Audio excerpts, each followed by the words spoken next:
Our next topic, what we'll get started is with in situ stresses that we are going to be coming across in the ground or in soil.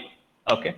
So whenever we talk about in situ stress, what different types of in situ stresses that we come across? In situ in the sense, in the site, in the location, in that particular ground or in the soil, at whatever depth you look at. So how much is that stress that is getting developed in the ground at so and so depth, wherever it is. Okay. So let us try to understand that. Now, whatever such stresses that I wanted to calculate, which are developed in the soil or in the ground, will be because of two things. Okay. Stresses in the soil will be because of two cases. One is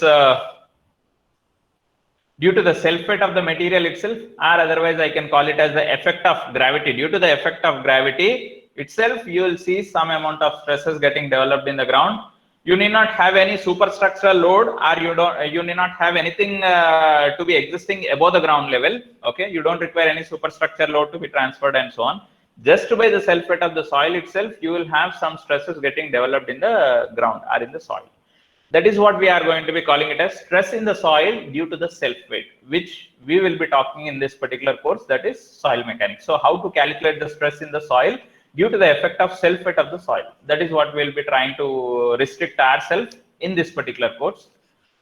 When it comes to the next part, the stresses which are getting developed in the soil due to surface load. What does this surface load mean? Due to the superstructural load, any load coming from any superstructure or any external forces acting on the ground. So due to that all external loading criterions, how the additional stresses are coming into picture in the soil. So that we'll be trying to talk more in detail in foundation engineering course.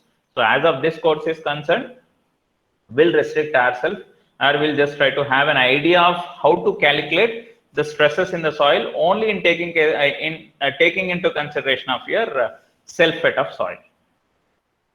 Now, due to the self-weight of the soil, how do we calculate that so-called stresses that are developed in the ground? Okay. So, to much of the extent, first we'll try to understand how to calculate the vertical stresses that are getting developed in the ground. Then later on, at any particular depth, not just only in the vertical direction, in the lateral direction, that in the sense horizontal direction, how the stresses are getting developed in the soil, we'll try to learn it in the next subsequent course, that is in the foundation engineering course first unit, where we'll try to take up what is called as earth pressure.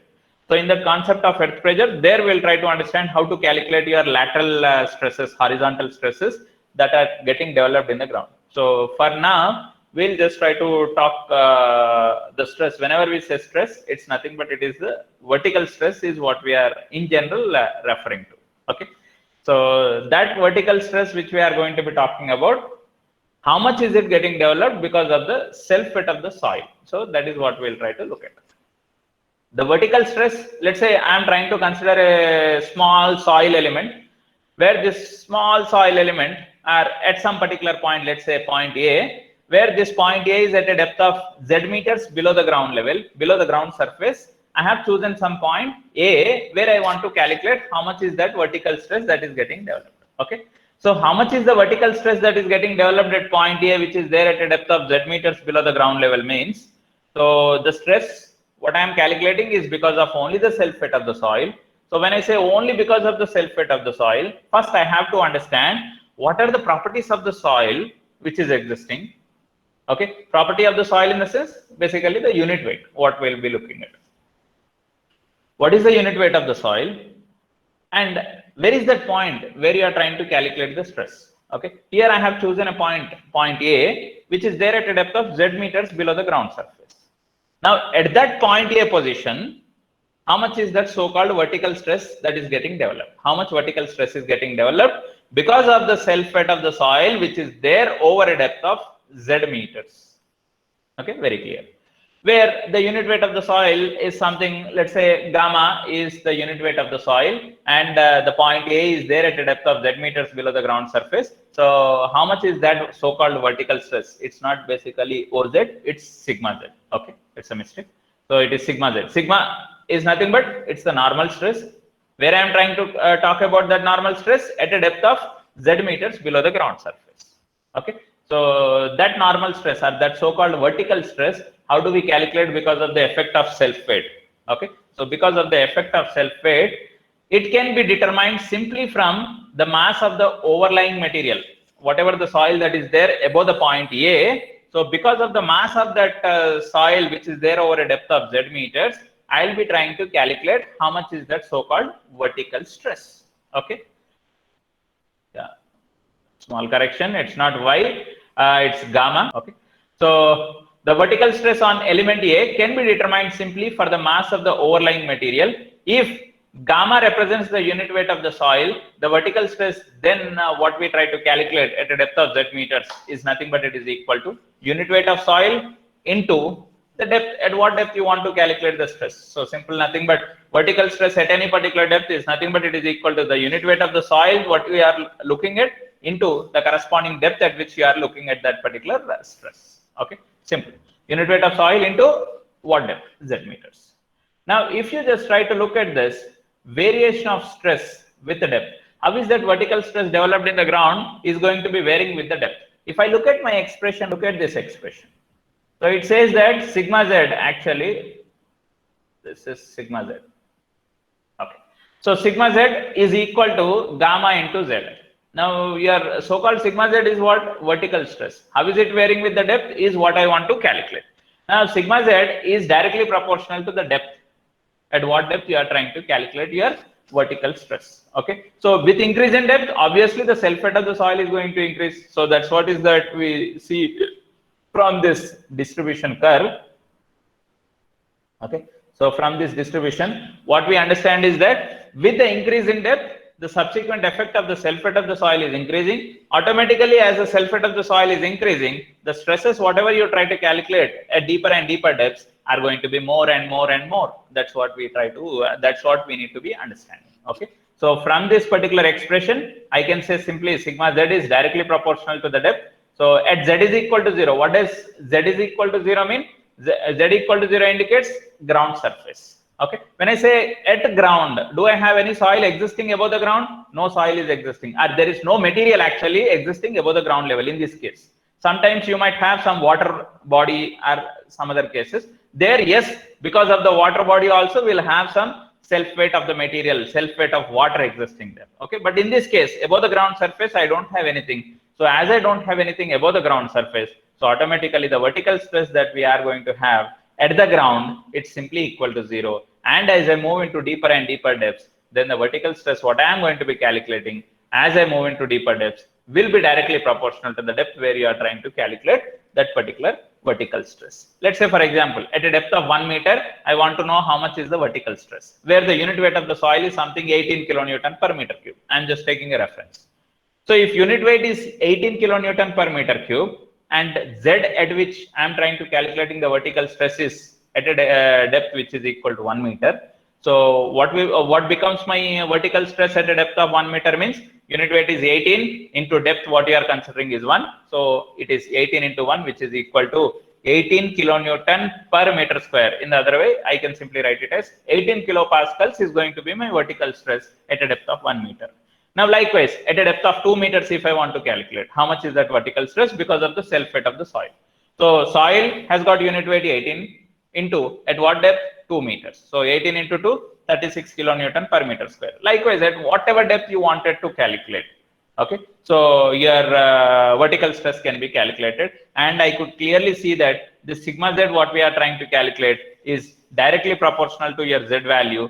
And when you try to plot how is your sigma Z varying with the depth, so at different depths I can calculate that sigma Z, and I can try to join all those points by means of a straight line. Why I am trying to join all those points by means of a straight line? Because your Z in the expression sigma Z is equal to gamma into Z. So in this particular expression, Z is a linear function. So as it is a linear function, so your sigma Z, how is it going to be varying with depth Z means it's a linear increase.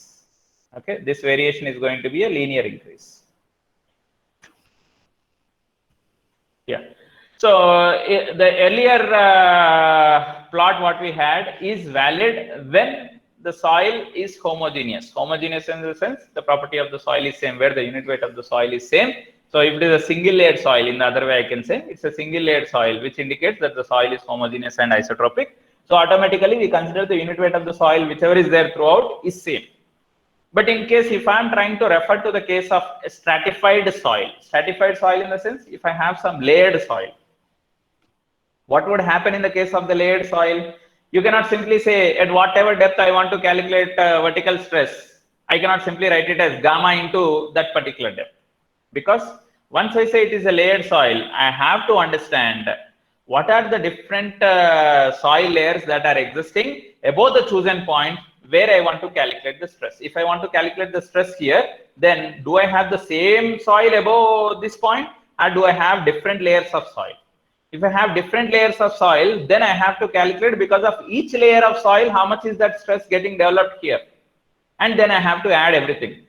Why I have to add everything? Because each layer will have different unit weight.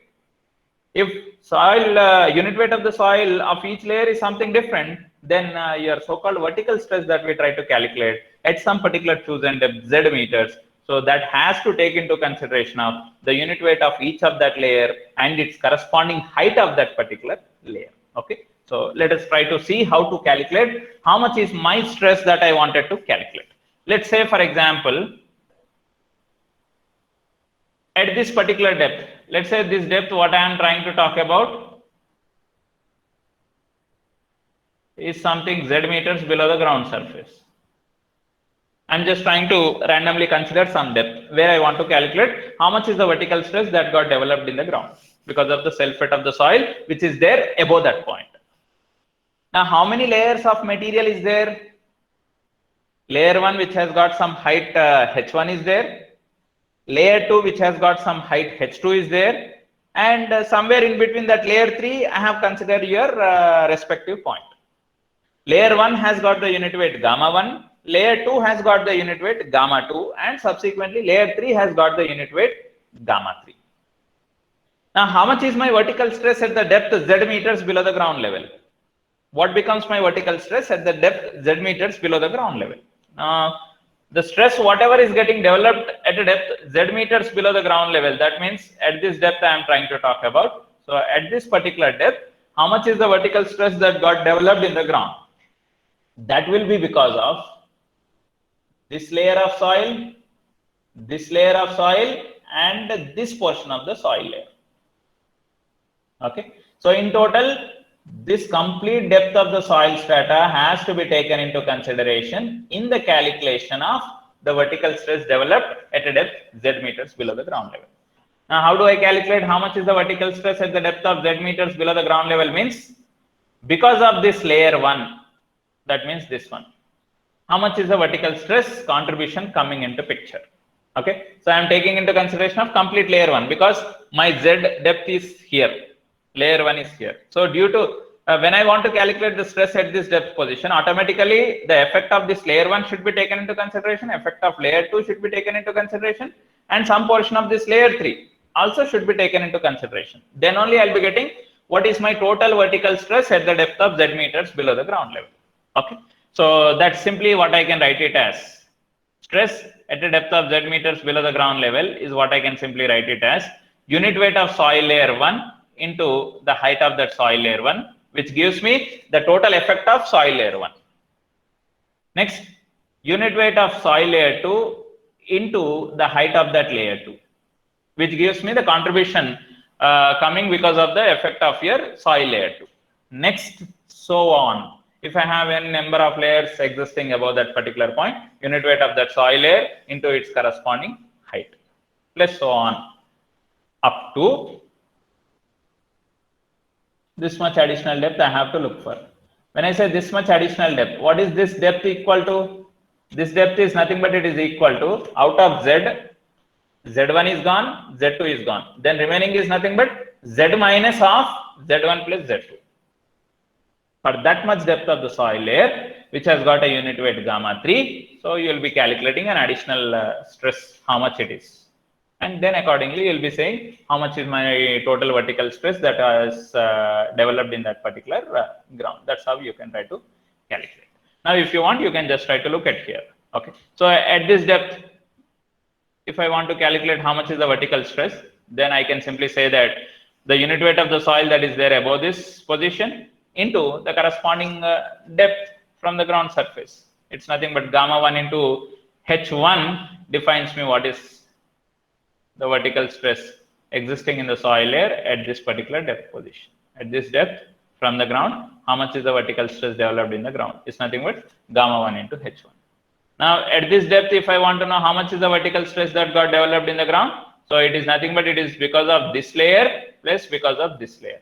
So because of this layer, how much is the vertical stress? It's nothing but gamma 1 into H1. And because of this layer, how much is the additional vertical stress that you are coming across at this position? It's nothing but gamma 2 into H2. So total vertical stress developed at this position, that is nothing but at the bottom of layer 2 is equal to gamma 1 into H1 plus gamma 2 into H2. Likewise, at the bottom of third layer, if I want to calculate how much is the vertical stress, so it's the vertical stress because of layer 1 plus vertical stress because of layer 2 plus vertical stress because of this layer 3. Layer 1, how much vertical stress? Gamma 1 into H1. Layer 2, how much? Gamma 2 into H2. Plus layer 3 is how much? Gamma 3 into H3. Okay, so that's how we'll be trying to find out how much is your total vertical stress. Or in the other way, simply I can say total stress getting developed at a depth of Z meters below the ground level.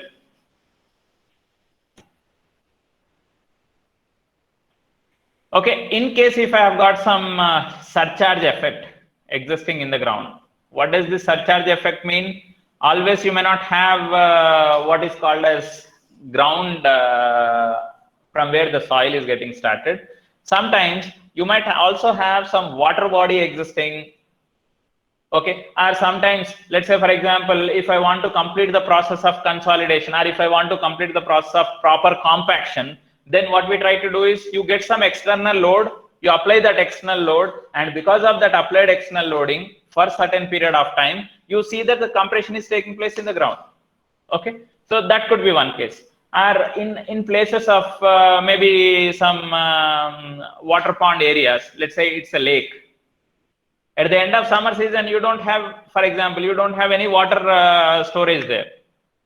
Then how do we take into consideration where is the ground? The bottom surface of your lake is what is your ground there.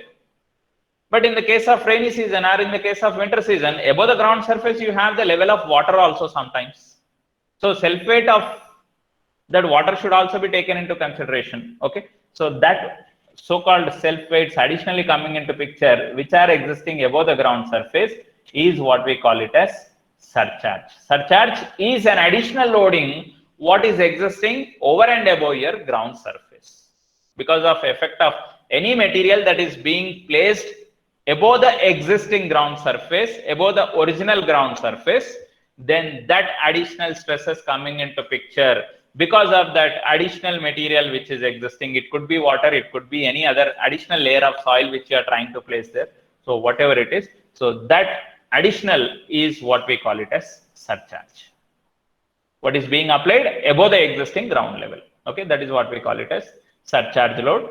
And whenever you have a uniform surcharge, what is this uniform surcharge mean?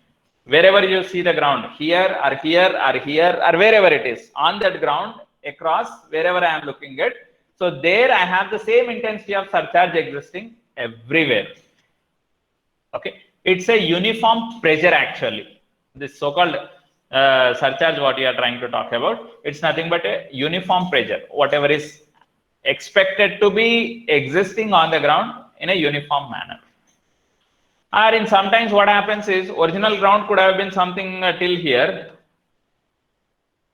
but we might have filled that location with another layer of soil there, because that could be due to the reason that no, my place where I want to take up my construction, at the place what I am trying to look at is a low-lying area. I don't want my construction or something else to be taken up in that low-lying area. So what I am trying to do is I am trying to get some other material and I am just trying to deposit on the existing ground, so that now the elevation of this existing ground is raising. Once it gets raised, what has happened? Because of this additional layer of material what you have placed, an additional stress is getting developed. And that additional stress or that additional contribution of that layer what you have placed there is inducing an additional stress in that soil. And that additional stress is nothing but simply you call it as your surcharge stress. Due to the effect of surcharge, additionally what is being placed above the existing ground position, an additional stress what is getting developed in the ground is nothing but simply you call it as your surcharge stress. How do we calculate that surcharge stress? Surcharge, small q is the notation what we are trying to use. Okay, so small q is the notation what we are trying to use. This small q refers to what is nothing but called as surcharge. How do we calculate this surcharge? Which is nothing but it's a uniform pressure. So how do we calculate this particular surcharge?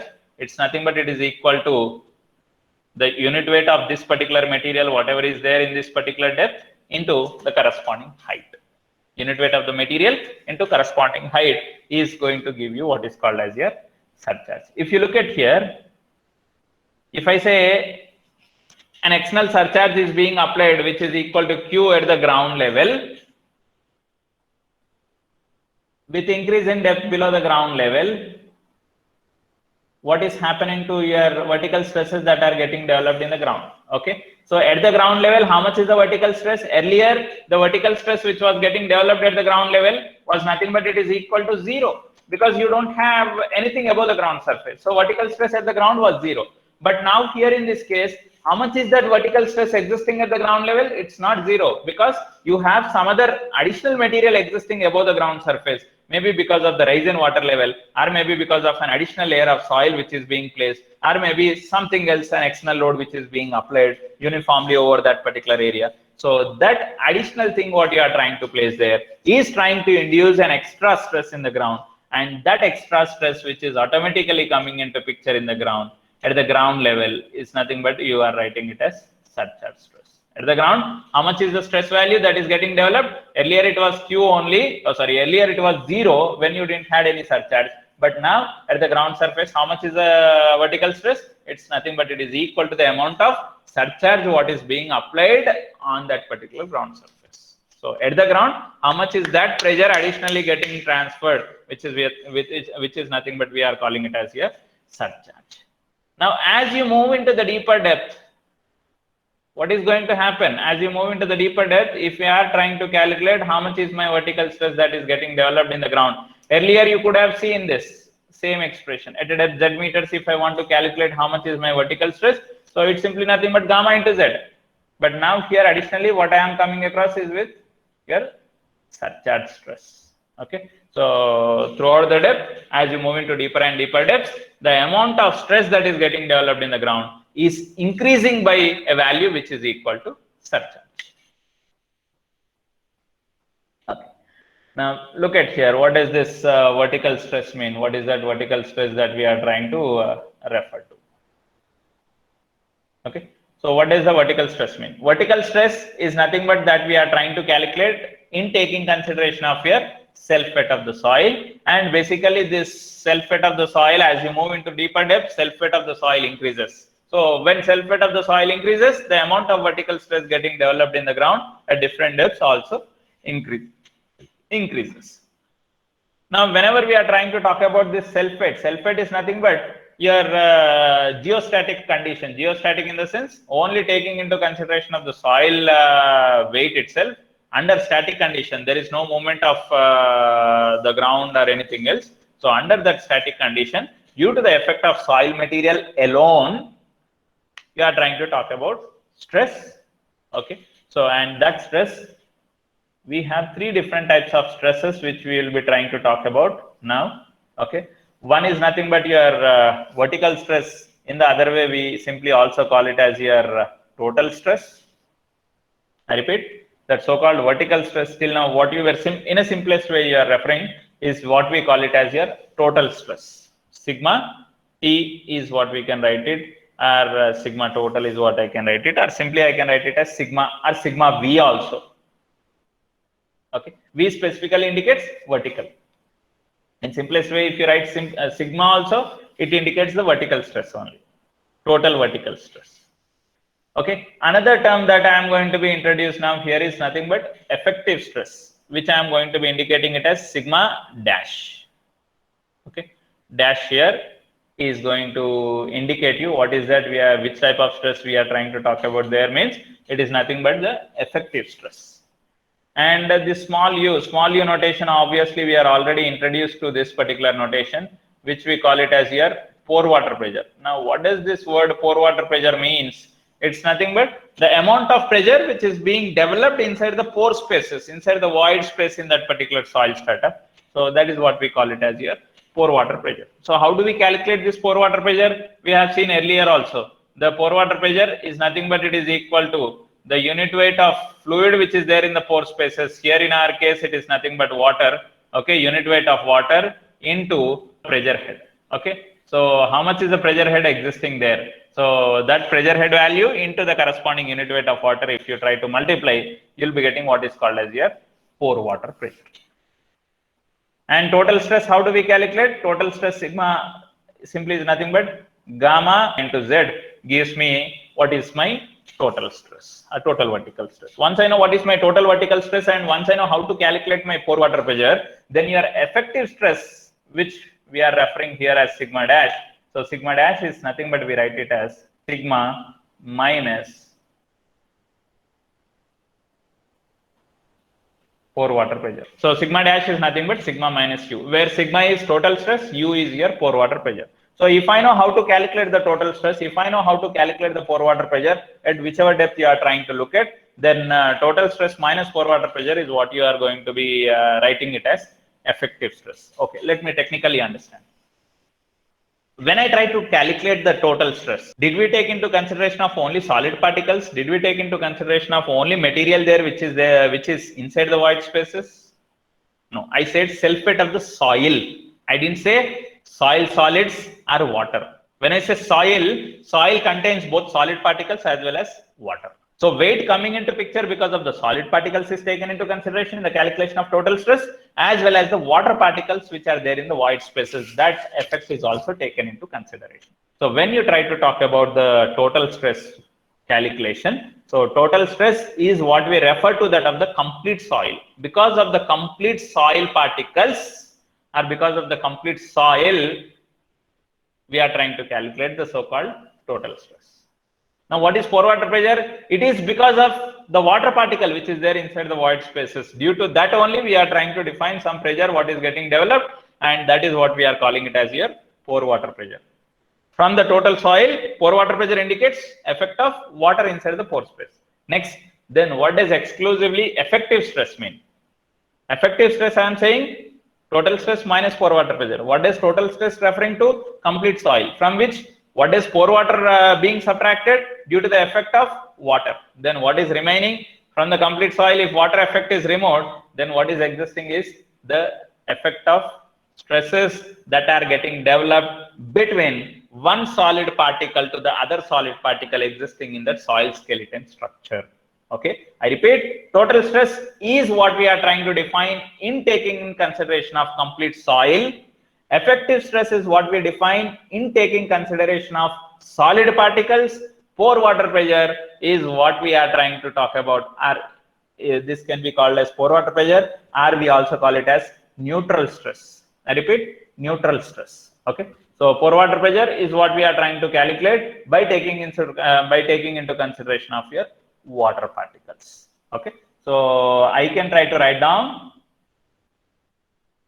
my total stress, which is the effect of your solid particles as well as your water particles. So effect of solid particles is what we write it as your effective stress, and the effect of water particle is nothing but is what we write it as your pore water pressure. Okay. So effective stress plus pore water pressure is going to give you what is nothing but it is equal to your total stress. So how do we calculate this total stress? Or in the other way, total vertical stress means, I have already talked about this. How do we calculate this total vertical stress? We consider a small soil element, or at what depth you wanted to calculate that total stress. So at that depth, we'll try to look at the effect of soil, whatever is there above that particular depth, and accordingly, we consider the unit weight of that particular respective soil layer or layers of soil, and accordingly, we try to calculate. Okay, pore water pressure is nothing but we define it as if the pores of a soil mass are filled with water, and if a pressure induced into that pore spaces, then that tries to separate the grains, because once the pressure is being developed inside the pore spaces, what does that pressure does inside the pore space? It tries to push the soil grains in different direction. Okay, Whenever such kind of pressure is getting developed in the pore space, which is trying to push the particles, soil grains, to separate from each other, so such kind of pressure is what we call it as here pore water pressure. Or in the other way, pressure being exerted or developed inside the pore spaces is what we call it as pore water pressure. So at whatever depth you want to calculate how much is the pore water pressure that is getting developed, so I can simply write it as unit weight of water into the corresponding pressure head. Corresponding pressure head is nothing but how do we write down the corresponding pressure head? I hope already I have talked about when I was trying to discuss flow through the soil. I said wherever you wanted to calculate the pressure head at that depth is nothing but it is equal to the rise of water level in the standpipe. In case if you are inserting a standpipe there at that depth, so to what height the water gets raised in that standpipe, that gives you what is called as your pressure head. But in a simplest way, I cannot go and insert your standpipe everywhere to understand till where it will rise. But how do we just look at it and understand what will be my pressure head means? From the position of the water table, I repeat, from the position of water table, at what depth you are trying to calculate that so-called pore water pressure. So that much depth, if I multiply with the unit weight of water, that gives me what is called as here pore water pressure. Here I am simply saying pore water pressure. Now what does that pore water pressure refers to? Is it a positive pore water pressure or a negative pore water pressure? In simplest term, whenever we say pore water pressure, it automatically means it is positive pore water pressure. Next, effective stress, or I can also write it as effective vertical stress, because later on in the next course we'll also be trying to talk about effective horizontal stress. Okay, but in simplest form, whenever you say total stress, it means total vertical stress. Whenever you simply say effective stress, it means it is effective vertical stress. But when it comes to pore water pressure, we don't say pore water pressure developed in the vertical direction or pore water pressure which is developed in the horizontal direction. Whenever you are dealing with water particle, the pressure exerted inside the pore space due to the water particle is said to be hydrostatic in nature. Hydro means water, static means constant. Constant in all the respective directions. Inside the pore space, the pressure being exerted because of your fluid, whatever is there inside the pore space. So that pressure due to the water particle inside the pore space, so either in this direction or in this direction, in this direction, in this direction, so it is nothing but it is simply the same. That is the reason why whenever we are trying to talk about pore water pressure, we don't say vertical pore water pressure or horizontal pore water pressure. We simply say it is what is pore water pressure. Why? Because whatever the pressure that is getting developed inside the pore space, it is same either in the horizontal or vertical or any inclined direction. Whatever you consider inside the pore space, the pressure exerted due to that water in any direction inside that pore space is going to be the same. So we don't specifically call it as horizontal pore space or pore pressure or vertical pore pressure or inclined pore pressure. We simply call it as pore pressure. Whenever we simply say pore pressure, it is nothing but it is the pressure being exerted inside the pore space in all the directions, which is the same. Okay. So how do we calculate this so-called effective vertical stress? Effective vertical stress is nothing but we can write it as your total vertical stress minus pore water pressure, which we have discussed little earlier. Now, in the case if you are trying to talk about stresses that are getting developed in the saturated soil, earlier we have not taken, or in case if there is an effect of water table, how the stresses would be. If there is no effect of water table, how the stresses would be. Okay, something what we should clearly understand. In case if the effect of water table is there, I repeat, there is an effect of water table, but there is no flow happening through that particular soil. Effect of water table is there, in the sense water table is existing, but there is no flow happening through the soil. That is a different case. When there is a flow happening through the soil, that is a different case. Sir, what difference it makes if the flow is taking place through that soil or if the flow is not taking place through that particular soil? When the flow is taking place through the soil, due to the flow what is happening through the interconnected void path, due to the seepage what is happening through the interconnected void path, there will be some additional stresses coming into picture. Additional stresses in the sense, it may not be the case always that stresses in the soil at that depth is going to increase. Sometimes it could decrease. depending on the direction of flow, whether the flow is happening from downward to upward or upward to downward.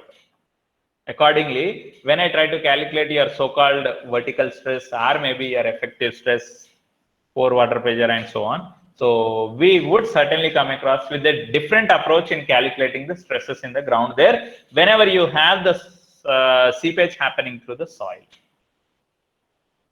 Even in the case of saturated soil, you will have two cases coming into picture. One is no seepage, other is with the seepage.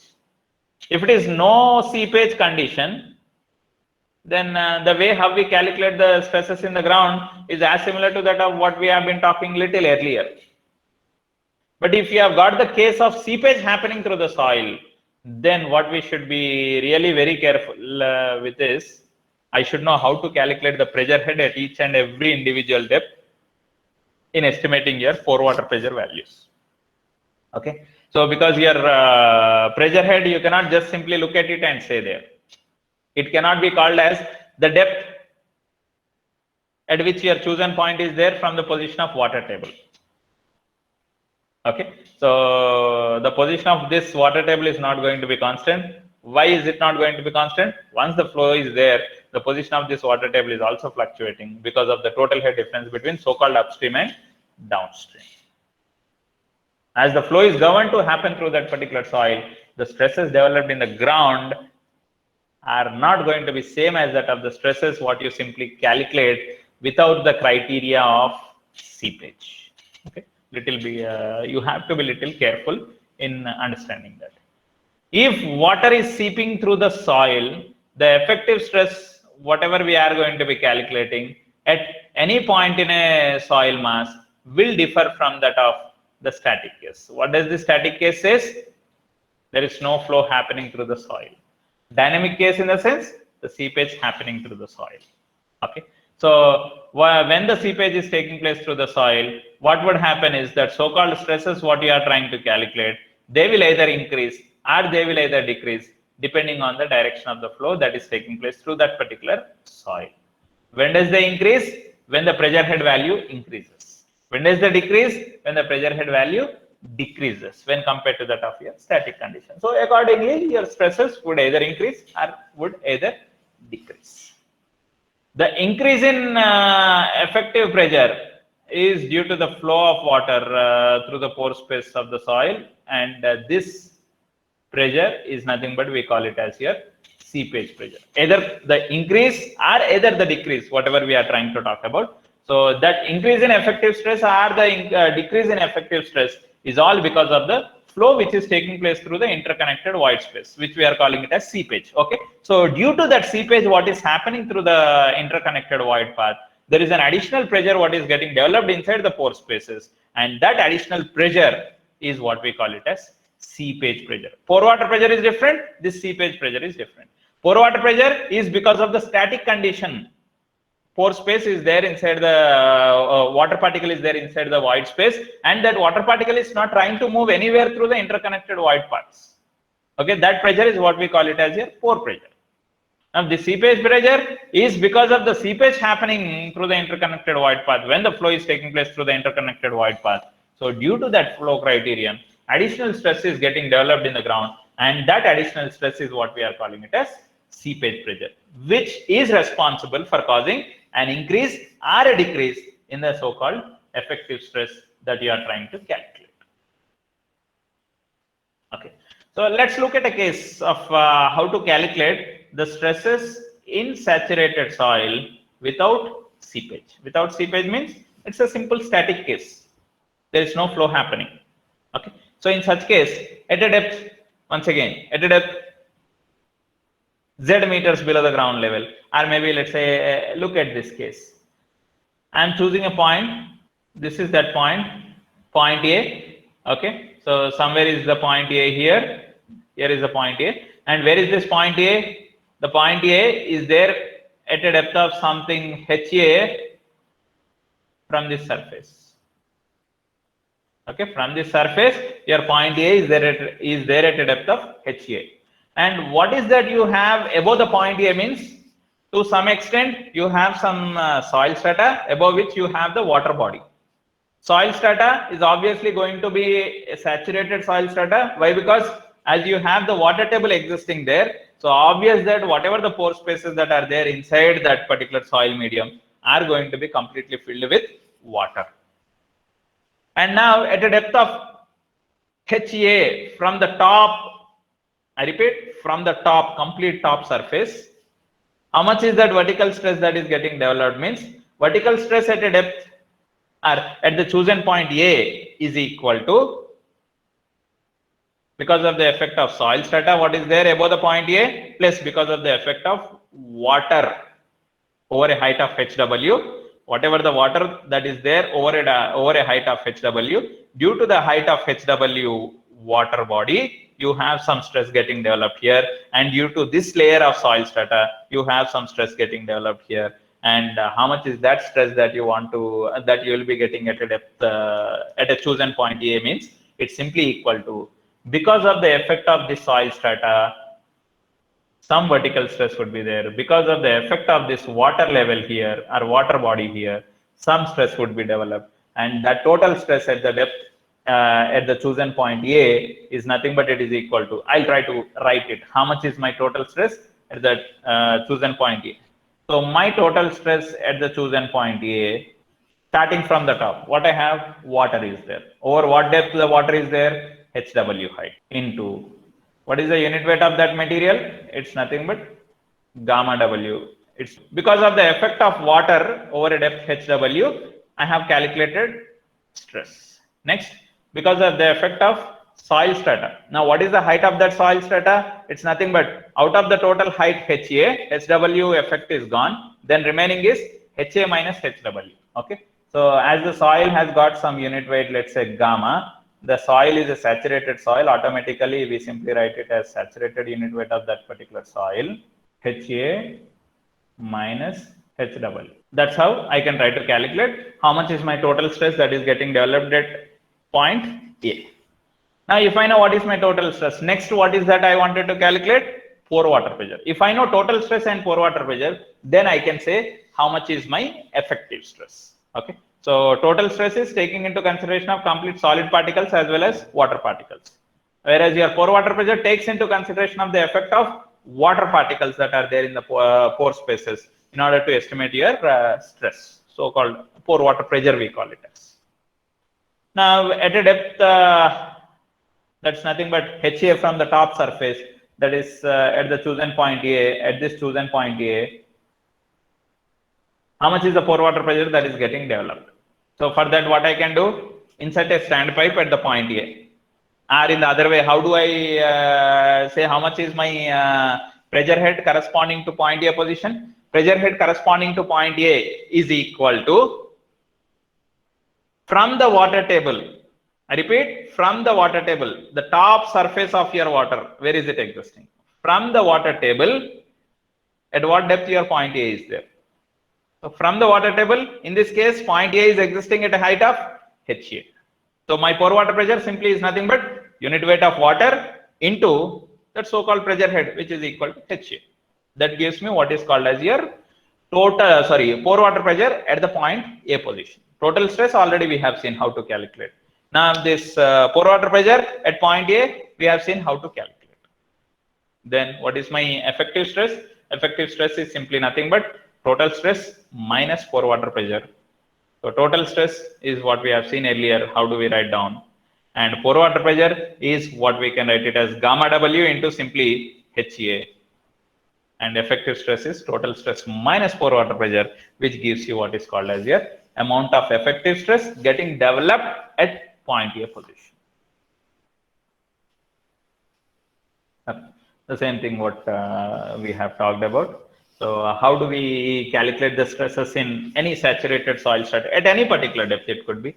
So if I want to calculate at a depth A or at a depth position B or C or wherever it is, if I want to calculate how much is that so-called total stress what got developed in the soil, total stress or pore water pressure or effective stress, if I want to calculate, I can try to calculate that. So how do we calculate that? Is the simplest way as what we are trying to talk about. So let's say at point A, how much is my total stress? At point A, if I want to calculate how much is the total stress, first I have to understand what is there over and above this point A. Over and above this point A, in this case, if I am looking at this example, over and above the position of point A, what do I have? I have only the water body. So because of the effect of this water body, some total stress is getting developed at point A. I want to calculate how much it is. So what becomes my total stress at point A equal to? It's nothing but unit weight of substance which is there above this point A, which is water. So unit weight of water, gamma W, into what height is there? H1 height. Look at here. Total stress at point A is nothing but it is equal to unit weight of water into corresponding height H1. How much is the pore water pressure that is getting developed at point A? So how do we define pore water pressure? So pore water pressure, I am trying to talk this case where there is no seepage happening. Okay. In a simplest way, when there is no seepage happening through the soil, sir, why didn't the seepage happen, sir? You have water body, you have soil, then water can easily seep through that soil, no? Why didn't the seepage happen? See, in this case, seepage didn't happen because if you look at here, there is a valve at the bottom. Now, what is this valve doing? Valve is said to be closed. Once you say the valve is said to be closed, do you see the water coming out of that valve? Water is not allowed to come out of that valve. When the water is not allowed to come out of that valve, then can the flow happen through the interconnected void part? No.